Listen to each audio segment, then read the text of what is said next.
Okay, we have Tim Brown in the house. Thanks for being here. Yeah, my Mr. pleasure. Tim. Good to be here, brother. Yes, sir. You currently live in Dallas, Born and raised. born and Yes. raised. What are you up to nowadays? What do you do with your time? Man, probably too much, you know what I mean? But just trying to make the best out of everything I have, man. So besides being Tim Brown and, the autograph sessions and all that kind of stuff that you do, I have a business. We have a fuel transport and supply business. So, you know, there is well, let me put it this way. All these companies have, I'm trying not to say that's why I don't get any more business, right? A lot of these companies have, mandates to do business with minorities for the right reason. But it's a very difficult thing because it's the ultimate good old boy network, right? Got it. And so even though, I'm the Notre Dame goody two-shoe boy, it's very difficult. So a contract may look like a contract, but it's not really a contract. You know what I mean? So we're dealing with a lot of things there, man. And but to me, I love it. I love the problem, fixing the problem. You know what I mean? And you can fix a problem and make money. That's even better. You know what I mean? So it's not a race thing for me. It's a problem thing. Let's Yeah. solve the problem. Yeah, I love that. No, Yeah. it's cool. So I say this all the time. If you think there shouldn't be any problems, that in itself Is a problem. is the problem. Right. Well, cool deal. So let's now hit a little bit on your college days, Notre Sure. Dame. Talk to us about that life. Like, what was that all about? How was that? Learning lessons and highlights and lowlights well, and all that good I stuff. think for me, I at my high school we won 4 games my 3 years on varsity, right? So obviously I did not come from a powerhouse high school. Notre Dame came to recruit another kid from another high school we were playing. I was not on anybody's radar at the time, and that particular night I had, a long kick, a long pass, uh, kick return, punt return, long run, and a long pass. I had 4 touchdowns over 75 yards and almost 500 yards all-purpose yardage that night. And my high school was so bad, you hear about Friday night lights in Texas. We only played on Thursday nights because we weren't good enough to play on Friday nights. So that enabled the Notre Dame coach to come over the next day and was like, okay, what's wrong with this kid? Why is nobody's talking about him? I had never heard his name before. There's grades. What is it? What's the bad word on him? And when my coach told him that, none of those things were, in the equation, I started getting letters, to go to college. So anyway, made the decision to go to Notre Dame. So, I probably was one of the only kids that, I went to Notre Dame for one reason. And at that time, obviously, making money was part of the equation you're trying to solve at that point of your life. But my family thought the best way to do that was education. And so when I walked out the door to go to Notre Dame, my mom and dad said, hey, look, boy, there's no future in football for you. You go up there and get that education and get on back home. And it's mom and dad, right? So Sure. I'm yes, ma'am, yes, sir.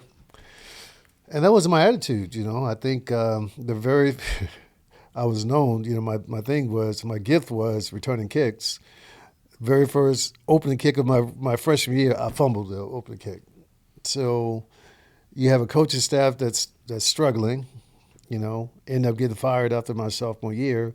So they saw I had talent, but they didn't trust my talent. So I played sparingly for 2 years. I scored touchdowns, I was happy. I thought this was the way big-time college football went.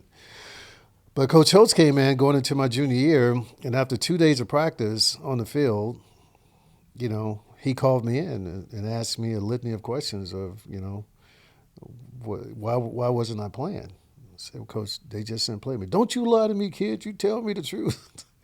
Was it drugs? Was it women? Was it grades? You tell me what it was. I said, Coach, none of those. Don't you lie to me, kid. And finally, I told him, I said, Coach, hey, there's no coaching staff in America dumb enough not to play you. And he told me after 2 days of practice that he thought I could win the Heisman Trophy. Wow. And I'm looking around like somebody else came in the room, right? And I finally told him. And so for the next week and a half or whatever, every day he would bring me in and show me things on the field, on the film that he loved that I was doing. And so he, declared that I was the smartest football player that he had ever coached, right? So all of a sudden the media is like, and like trying to figure out who this kid is. Did he transfer in? But who's this kid, right? So I told the media, I was like, look, he's only coached at Arkansas and Minnesota, so maybe that's not the biggest compliment in the world that I'm the smartest player that he's ever coached. And so, he finally told me, when I told him what my plan was, get an education, go back home, marry my high school sweetheart, be a deacon in the church. He sort of put his hands in his head and just said, look, man, you can have both. And I think with that, man, it sort of lit a fuse under me that I could be great off the field and great on the field. And that started the whole thing. And then Heisman Trophy was awarded your senior year? My senior year, yeah. I probably should have won in my junior year. I had a better junior year than I did my senior year. And you were the first wide receiver to ever receive the true wide receiver, to win it, yeah. And I only won it because I was returning punts and kicks.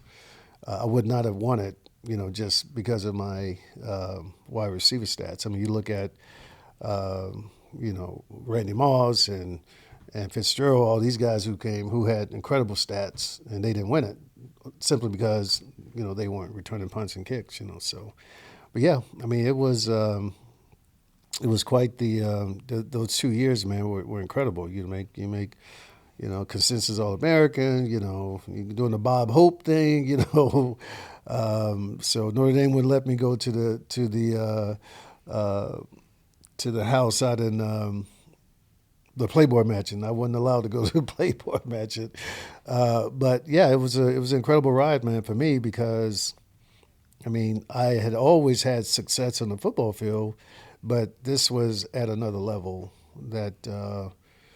You weren't just a household household name; you were a national name now, and so I think from that standpoint, man, it just mentally took you to another level. So, how much would you attribute to those conversations the coach had with you, like calling you out and? Oh, look, if that would have happened, I would have never done that myself because. The one thing that I was at Notre Dame to do, I was on time to graduate. Things were going well in the class. So as far as I was concerned, this is college. This is big time college football. This is what happens. You come here, you do your 4 years, you got to play some football, but you get an education, you walk out. I had no dreams of playing in the NFL. I love football, but I had no dreams of playing. I can remember we were playing USC my junior year, and I had a huge game, right? We were down 20 points and came back in last second field goal to beat SC. And Jim Murray, late great reporter for the LA Times, comes in the locker room, we're talking, whatever, and at the end he says to me, hey, you're going to be my front runner for the Heisman next year, right? So I'm like, what? I'm freaking out a little bit. So my brother, who was at the game, I go outside the locker room and I said, hey, this guy says I'm going to be his front runner for the Heisman. And I said, even if I don't win the Heisman, you think somebody may want me to come play in the NFL? And we looked at each other like, man, no, what's wrong with you, man? That ain't going to happen, I mean, that's how focused we were. Yeah. My brother was really the reason why I went to Notre Dame. He was the one who knew about the education, this and that. He knew everything about it. And but we just never dreamt about that, I mean, that was never something that was on the radar. And now we quickly had to change our plans because, that was class of 87. But they were quickly talking about draft 88 or who were going to be, the top 5, 10 players coming into the 87 football season. And I was in everybody's top 5. And so we realized then that things were changing a little bit, No, it's so crazy as you're mentioning this, just the power of leadership and Yeah. you know these defining moments in life that completely can rearrange our trajectory. Yeah. Yeah. And for me, what it speaks to is just the power of leadership. And you know Yeah. what a true leader does is a leader can look at the individual Mm-hmm. and help them realize that they have a lot more power than what the individual can see. That's what Mm-hmm. leaders do. Yeah. Yeah. It's like they extract that greatness that's from within. You were already a Heisman Trophy winner. Yeah. It just took you 3 years to realize it, and it was that one or two or three or five pivotal moments from your Yeah. coach saying, "Hey, let's go! Like you Yeah. got this in you." You just didn't think in that way. You just didn't believe. That, Imagine if you want to have had that coach. brother. I don't want to imagine that, right? Crazy. Because, and I tell him all the time, if not for you, my life would be different. And he always says, "Oh, no, no, whoever would have came along would have figured it out." And I was like, "Well, that didn't happen."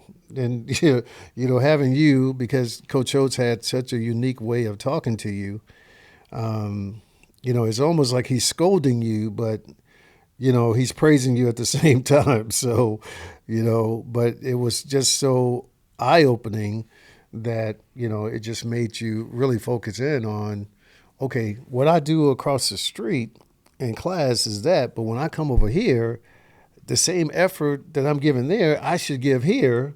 You know what I mean? And just that transfer, man, of the greatness from there to on the football field. You know, I had just never thought about it that way. I may have been going and playing like that, but I never thought about, okay, do more. Okay, do that extra thing. And that's sort of what he put in me, man. And obviously it worked out. Great. It worked out pretty good. Okay, 9-time NFL Pro Bowler. How many different teams? How many squads did you play with in the NFL? 2, 16 with the Raiders and 1 with Tampa. So 17 16. Wow, that's crazy. Yeah. That's an anomaly nowadays. Yeah. I mean, the guys are gonna make too much money to play that long. It's not that they can't, but you get a couple $100 million in the bank. I mean, We're you satisfied. still, Satisfied needs don't motivate. yeah. I actually didn't think about it that way until you mentioned it. Yeah, Like I mean, the lifespan. but that's there's no way I would have played 17 years if I'd had $200 million in the bank. That makes You know sense. what I mean, at that, I was chasing a ring for sure. I was chasing a championship, but man, my mom after every year she would ask me, "Aren't you ready to retire now? I mean, you proved to them that you done great. You had a surgery. You came back from the surgery. I mean, every year she would ask me that, and but I mean, there are certain things that you chase, and the opportunity. One of the things that the league does now, I mean, it takes these kids from nothing to being super rich. I think having $100 million in the bank, I think people would consider it being super rich. Sure. And but at the same time, I think that sort of takes some of the edge off, right? Because you're thinking, you want me to stick my head in there and do what? You know what I mean? You want me to go across the middle and do what? I just think it would change the way. Well, now that you mentioned this, I have a few buddies that are currently in the league, and we're not going to mention Sure. names, but it's almost like they detest what they do. Yeah. It's like, got to go back to, team activities. I don't really want to go, or the season's already going to start. Versus, I think the more old school players were like, My let's God, go. Can't wait. Can't wait. I Can't want to wait for play in this league forever. I can't wait Yeah. till the season opener. I can't Yeah. wait to see my teammates again. Yeah. Man, it's crazy. So, I don't know. How do you view the NFL today? Look, I mean, I think the NFL is still, incredible. Or I guess let's not bifurcate it just to the NFL, but just athletics, professional sports at large. Let's not just nitpick the NFL. I'm gonna stick with the NFL for the most part because I was just sitting with Oscar Robertson and Dominique Wilkins, right? I mean, that's a trip, right? Yeah. Listening to them talk, and it's sort of some of the same, issues that you hear, because the money is so extravagant, that. Do you remember a point in time where like this is getting crazy? Was it 5 years ago, 6 years ago, 10 years ago? Well, in 2016, when the Raiders, they still had Amari Cooper, they were getting ready to redo his contract, and the GM there just thought it would be funny to run my numbers in today's football or in 2016 and see where I would come out. What's the number? Can you say? In 2016, they said that I would have been making $22 million a year. So I didn't make $22 million in my entire 17-year career. Oh my goodness gracious! Yeah. So I didn't think it was funny. I'm You're like, please don't share that. Unless you go to write me a check, this is not a funny conversation. Yeah. I'm glad you guys get some cackles out of it, but so in today's football, I mean that's 8 years ago, but. So, no, I mean, I get it. I understand. Look, I was on the executive committee of the NFLPA until 2006, a couple of years after I retired. So we fought for a lot of this stuff. You know what I mean? Yeah, it's because of your work that, So one of the things that we, a little bit. one of the things that we didn't calculate because we never saw the NFL going that way is gambling. We never saw the NFL partnering with the FanDuels and the DraftKings of the world. And what people don't realize is, think about this. Right now, from what I hear, they're getting 3 to 5% of the money from gambling. That number goes up to as high as 25%, right? So you see guys making money now. It's only going to get get crazier. Oh, it's only going to get crazier. Yeah. You're going to have guys making $100 million just because. So.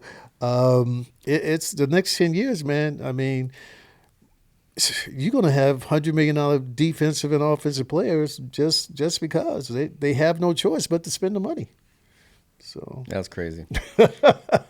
So if you have kids out there, trade them. Well, it's like my dad's 86 now, and he said, we grew up in Puerto Rico. And he said that when he was growing up, it was like, his name was Rafael. It's like, Rafael, get back in the house. No, Mom, I want to play baseball. No, get your nose in the books. You need to get an education. And nowadays, it's like, get out of the house. Please get out the house. Throw the baseball, swing the bat. Do something. You need to go make Shoot money. Shoot the jumper. Yeah. Do something. I mean, it's just completely changed. Yeah, I mean, and now, we used to say all the time that it's your second contract that makes you rich, right?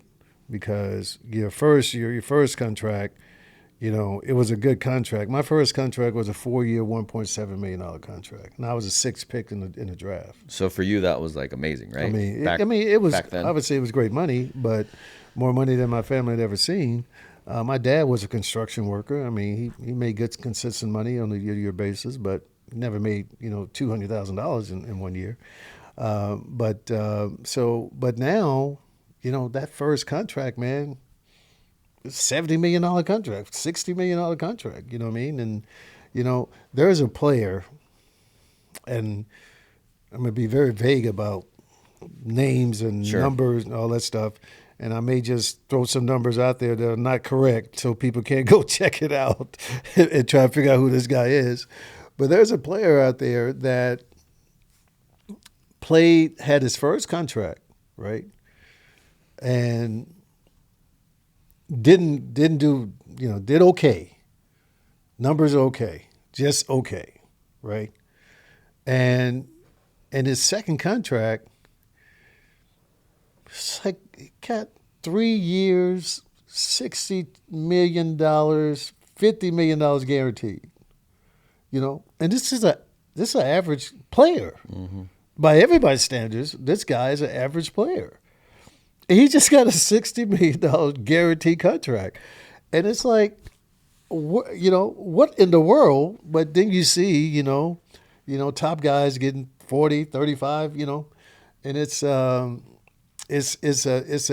hard thing for the older guys to comprehend because, I tell the Raiders this. I told the Raiders, I said, look, You guys. Do you still contribute with the Raiders? Do you still? I did with the alumni folks. We talked to them, and I said, look, this is what you guys need to bring to the team from us. Is that every rookie that comes to this place, you should take them to L.A. and take them to El Segundo and show them where we started. Show them where our weight room was. That really wasn't barely bigger than this. You know what I mean? So when they hear us say things, then they know where it's coming from, the context of where it's coming from. I'm in the new Raiders facility a year ago, February, and I'm videotaping, and I'm sort of talking under my breath, right? And I'm saying things like, why can't you be great? With this, they got in the middle of the weight room, there's a 30-yard field. Regulation 30 in the middle of the weight room. You know what I mean? So that's how big the weight room is, right? So you got breakfast, lunch, and dinner. You know what I mean? You got shakes. You got all this. You know what I mean? You got ice. You got warm. You got heat. You got everything. Why can't you be great? That's probably why. They're too comfortable. But yeah, that's probably it. So I posted that on Instagram. Not even. And people heard my voice, right? I mean, as faint as it was, and my God, Raider Nation, Tim Brown, call the boys out, Tim Brown. And that really wasn't what I was trying to do. But at the same time, and look, being great doesn't mean everybody's going to be a Hall of Famer, because, that's not the way it happens. But to be as great as you can possibly be with all this at your fingertips, I don't. Yeah, I have a problem with that. No, I'm with you. I think there's a saying out there that says satisfied needs don't motivate. We talked about it earlier with the pay, but sometimes there's so many resources available to you that you don't have to be resourceful. Yeah. The world of excess can cause people to be lazy. It's like they say, aging is the relentless pursuit of comfort. Yeah. Like when you're always looking for comfort, always looking for the ease, that's when you're really going to age. I think. When you were in the league and you had the weight room that you described, you got to grind it out. You got to make it happen. It's going to make you more creative. It's going to make you grittier. Yeah. It's going to make you grind.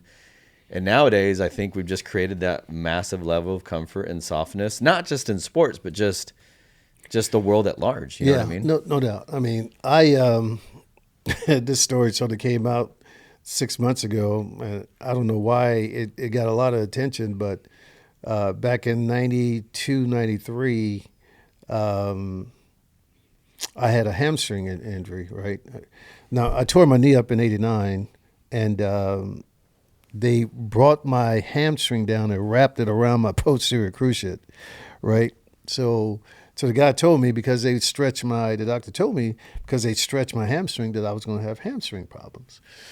So 90 was good, 91 was good, 92 I started to have issues, and so we're playing this game, playing the Giants that week, and I don't practice all week, but I want to play in the game, right? So on Friday, and I'm just thinking about this, going, who even thinks of this? The trainer, George Anderson, got a bicycle inner tube, right? It's a little thinner, stretchable. Taped it from my butt to my calf. And I practiced. I'm like, not too bad. I played in an NFL game with a bicycle tube taped to my butt and scored a 65-yard touchdown. That was done after that. I mean, it was done. But you would never see a guy even think about doing something like that. But nowadays it's some bionic. Oh yeah, like ultra whatever. And to me, I wasn't doing that for myself. I was doing that for the team. Yeah, you were scrappy. I was doing whatever I could to help this team win, and I just don't think I don't know. It's hard for me to say maybe that same thing isn't there, because nobody will ever be put in that position again, because if you have any kind of tweak, you're out. You know what I mean? Yeah. They're not going to even think about it. So it's just a different mentality. I think guys go into. Which is unfortunate because that's where the stories are made. That's where history becomes history. I mean, man, you're telling the story today, and it's like I mean, if I had a bunch it's a of guys, defining moment. right? It really is, because now for this training staff and for this coaching staff, they know Tim Brown's all in, right? They absolutely know I'm all in. You know what I mean? So that whole relationship goes to another level. For the organization, they know this brother's out here with a freaking bicycle tube tied to his butt, scoring on 60-yard touchdown pass. I mean, so I just think that that's what this thing should be about. You know what I mean? And sometimes you don't feel like that is what it's about. But again, I'm not in the locker room, and I can't really say that for certain. But at the same time, when you see what you see, on the football field, and you've been there for so many snaps or whatever, you understand. Yep. So let's talk about arena football for a moment. You're the commissioner. Commissioner, yeah. So talk to us about that world and what that represents and what that's all about. So years ago, back in 2013, I was a co-owner of a team in Dallas, in Frisco. And so we actually sold it right before the pandemic, which I don't know if it was genius or what, but we did.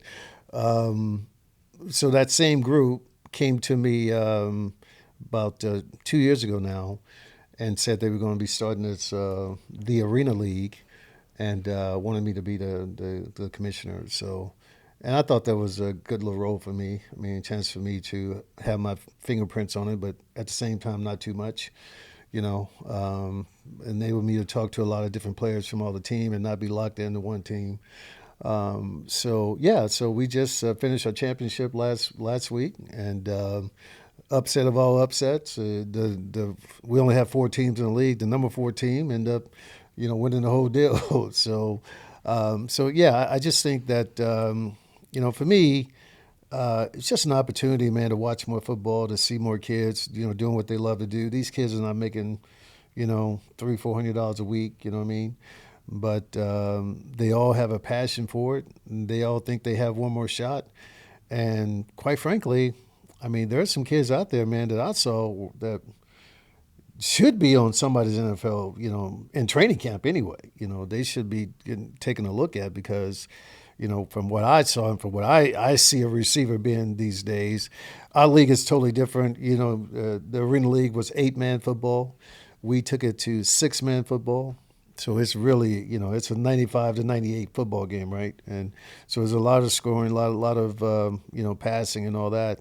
So you see a lot of one-on-one, DB work and all that. And, so I think from that standpoint, it's been fun for me, man. And we're going to add a couple more teams next year. A team from Hot Springs and a team from Eau Claire, Wisconsin. And hope to build it up to 12 to 14 teams and go from there. Yeah. That's awesome. That's awesome. Yeah. And then talk to me a little bit about your Hall of Fame experience. Like, how did it feel when you got that notice?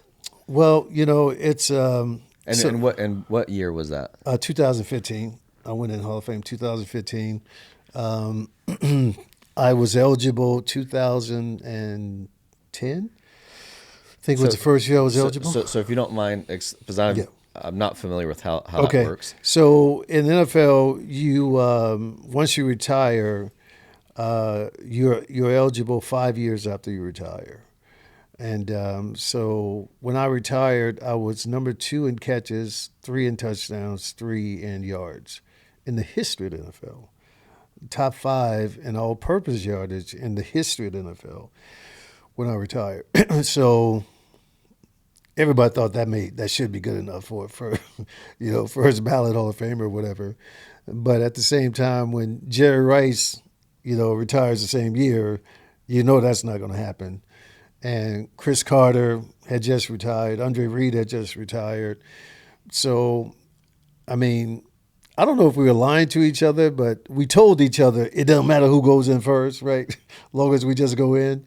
And I think the only disappointing thing is, for some reason, Jerry goes in 10, and no one goes in 11, no one goes in 12. And so then they put Chris in at 13, Andre in at 14, I went in at 15. And so, I mean, you can look at that any kind of way, right? But let me tell you what happened to me. So I get the knock, right? And they had told you that if it was going to happen, it was going to be a call. So, of course, I'm sitting by the phone, right? And is there a certain day where they say, Yeah. hey, Yeah, it's this certain is the hour. day? Yeah, Certain almost hour. at a minute, Okay. you know. And so I had to go to the restroom. I get up and go to the restroom. And as soon as I get in the bathroom, there's a knock at the door. Of course. Of course, right? And so I told my son, hey, man, grab the door, right? And I hear him go, Dad? like something's going on here, right? And so I finish my business up, all that, get out the bathroom, and I turn the corner, and I see Big Dave Baker, standing there. And he starts this long soliloquy, and for 40,000 years, And so I realized, like, okay, he can't tell me no because he got like 20 cameras right here. So he got to be telling me. And, man, that 5-year wait just like it never happened. It just like, man, all you could think of, wow, I'm a Hall of Famer, And then to make it even worse or better, whatever you want to say, is I'm talking to my mom and them after they leave, and after David leaves, and I'm telling my mom, yeah, well, this probably should have happened 5 years ago, whatever. And my son, who's 12 at the time, has a twin sister, and he's sitting there. He just sat there and listened to the whole conversation. And as soon as I hung up, he said, hey, Dad, he said, I know you may have wanted this to happen 5 years ago, but he said, if you would have gone in 5 years ago, me and Marmar wouldn't have understood. Yeah. Today That's we special. understand. That's special. I was like, oh, God. That's I felt like such a 12-year-old. That's coming from a 12-year-old. I was like, oh, I feel like such a heel now. I'm sitting there like, me. And here my kids are telling me, you know what I mean? Yeah, quite often they're our greatest teachers. Yeah, no doubt. So, but no, man, look, it was, I think the Hall of Fame is, when you think about the exclusivity of it, How many members in the Hall of Fame? So I think we're up to 382 or something like that. I think we're up to now. And just before this trip, I got the bag a long time ago, about a year ago, but they gave us Hall of Fame bags with our number on them, 289. So my number is 289. And I said, you know what? Initially, like, maybe that's too much in the face of people, whatever. I was like, man, I got a 12-inch scar on my knee. I got a thumb that does this. I got a shoulder that pops out whenever it wants to. I don't care what people think. Sure. You know what I mean? I earned this. You know what I mean? And so I'm traveling with my my backpack now that has Hall of Fame, number 289 on it. So, so when you think about all the people who have played football, I mean, you could talk about NFL football, but just think about people Football, starting in Pop period. Warner, and for there only to be less than 400 guys, it's sort of mind-boggling, So, and when I got in, and you thought you were just going to go to Notre Dame, and I thought I was just going to Notre Dame to get an education. Little did you know. And literally, change the receiver position. I mean, Desmond Howard wins a couple years later. Doing the same thing. And then Amari Cooper was a kid that I thought was going to win it because he would return punts every once in a while, but now that's all over, right? Guys are not even going to think about doing that kind of stuff. So. Well, that's incredible. The other question I was going to ask, as far as the Hall of Fame is concerned, are there a certain amount of activities or things that Hall of Famers do on a consistent basis, or how does it work once you're in the Hall of Fame? Yeah, I mean, there's not much. I mean, there's Hall of Fame week, and so they you're on campus up in Canton, and there's a lot of things going on. They're starting this new program where they're bringing in one Hall of Famer every weekend, and you're getting to see the city from a point of view that you never get to see it from, right? Because when we're there, it's all the fanfare, it's all that. But now we're going in, sitting in on city meetings, city hall meetings, and things of that nature, meeting restaurant owners, and interrupting people eating dinner, signing autographs for them, all that kind of stuff. So I think that's been pretty good. I mean, they're trying to do more golf tournaments and get into the community a lot more. But yeah, I think it's all about that week, Hall of Fame week. That's awesome. Yeah. Okay, last question I want to ask is in regards to some philanthropy work that you're working on. Yeah. You're the national chairman of Athletes and Entertainers for Kids. It says on my notes that you've helped over 5 million kids and teens with mentoring and development programs. Yeah, we have have on that. Yeah, we have a program called 911 for Kids, where we teach kids the proper use of 911. And and I'm sure your first impression when I said that was like, what are you talking about? I mean, it's 911, but the state of California had reports from the dispatchers of how many people were calling when the cat went up the tree, when the water hose was busted, in the front yard, clogging the lines. And so we actually went to the schools, man, way back in 93, 94.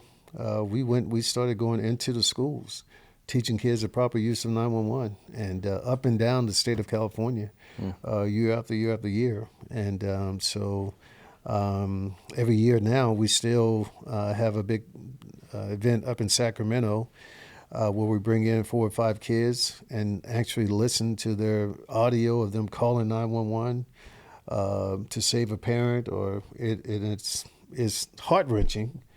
Thankfully, most of the time we've only had, I think, one kid to have a parent to pass away. They're able to, get their mama, grandmother, whoever help in time for them to,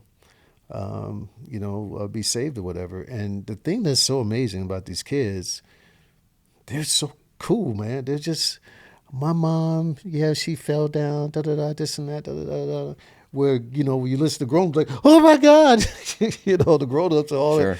Now the kids afterwards, they have issues, but during that time, man, they are so calm and so cool, and they do exactly what they've been taught.